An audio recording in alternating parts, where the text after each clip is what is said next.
Hello friends, welcome to little desire channel.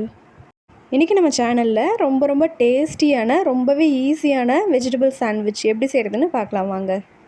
இந்த சாண்ட்விச்சை பிரேக்ஃபாஸ்ட்டாகவும் எடுத்துக்கலாம், இல்லைனா குட்டீஸ்க்கு ஈவினிங் ஸ்நாக்ஸாகவும் செஞ்சு கொடுக்கலாங்க.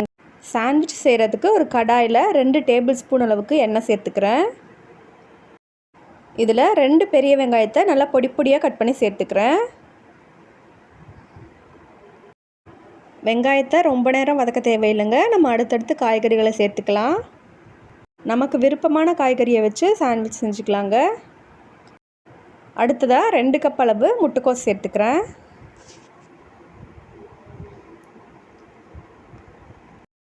முட்டைக்கோஸ் சேர்த்து நல்லா கலந்து விட்டுட்டு 1 கப் அளவு நல்லா பொடியாக கட் பண்ண கேரட்டை சேர்த்துக்கிறேன். இதோட 1/2 கப் அளவு பச்சை பட்டாணி அதையும் சேர்த்துக்கிறேன். சேர்த்து நல்லா கலந்து விட்டுட்டு இந்த காய்கறிக்கு தேவையான உப்பு காரத்தை சேர்த்துக்கலாங்க.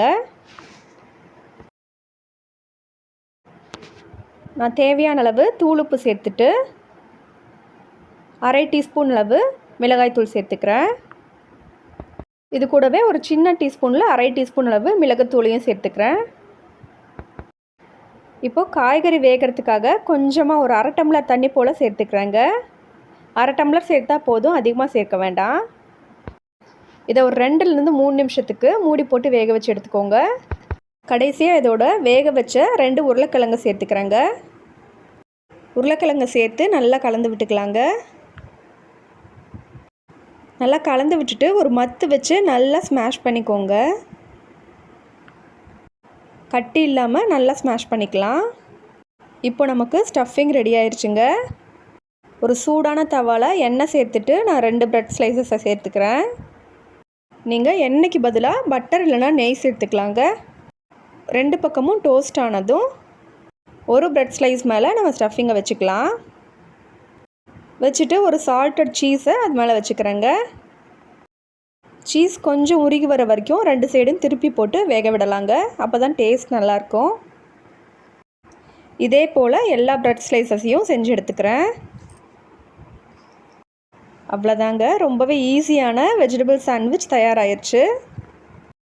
இந்த சாண்ட்விச்சை நம்ம சீஸ் இல்லாமையும் செஞ்சுக்கலாங்க. ஸ்டஃபிங்கை மட்டும் உள்ளே வச்சும் செஞ்சு சாப்பிட்லாம், அதுவும் நல்லாயிருக்குங்க.